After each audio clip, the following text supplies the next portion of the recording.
بسم اللہ الرحمن الرحیم۔ ہمارے چینل کے معزز سامعین، السلام علیکم۔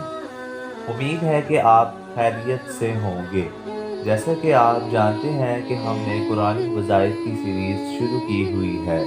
اس سیریز کے حوالے سے ایک نئی ویڈیو لے کر آپ کی خدمت میں حاضر ہوئے ہیں۔ آج کی ویڈیو میں ایک اور خاص وظیفے کے بارے میں بات کریں گے۔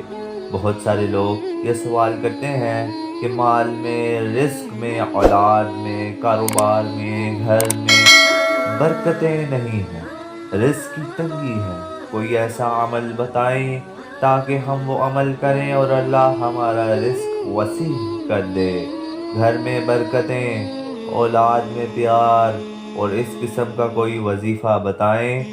تو آج کی اس ویڈیو میں آپ کو مختصر سا عمل بتاؤں گا جو 3 حصوں پر مشتمل ہے اور جو ہر انسان مسلمان کر سکتا ہے بڑی آسانی سے۔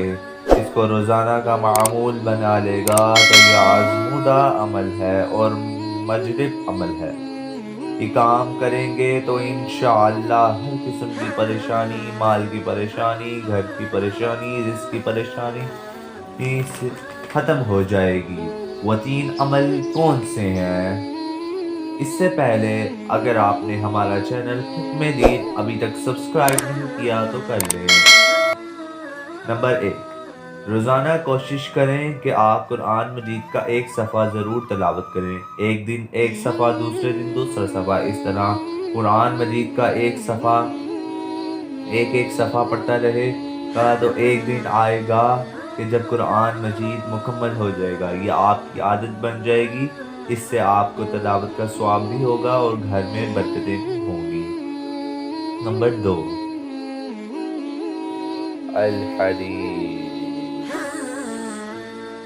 الحدیث، روزانہ کی بنا پر ایک حدیث پڑھیں۔ اس کو زبانی یاد کریں یا بطور تلاوت پڑھیں، جیسا کہ فضائل اعمال ہے۔ اور بھی بہت سی ہیں حدیث مبارکہ۔ حدیث مبارکہ کی کسی بھی کتاب لے لیں، بہت سی کتابیں ہیں اور ان میں سے مختصر حدیث کو چن کر پڑھیے، بے شک جو لمبی حدیثیں نہیں پڑھ سکتے۔ اس طرح مختصر حدیث روزانہ کی بنا پر ایک کر کے پڑھتا رہیں۔ اس کو یاد کر لیں تو اچھی بات ہے۔ نمبر 3، 100 مرتبہ استغفار۔ 100 مرتبہ استغفار، 100 مرتبہ استغفار کریں۔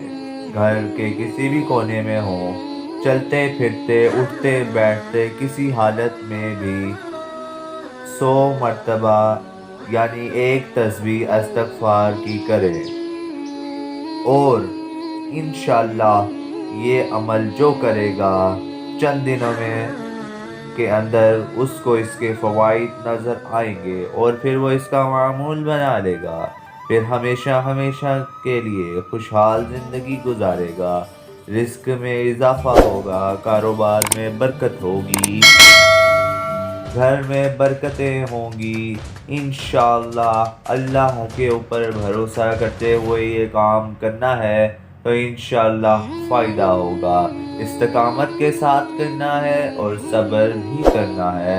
اللہ ہم سب کو اس پر عمل کرنے کی توفیق عطا فرمائے، آمین۔ ہمیں دیجیے اجازت، ملتے ہیں نئی ویڈیو کے ساتھ۔ اللہ حافظ، السلام علیکم۔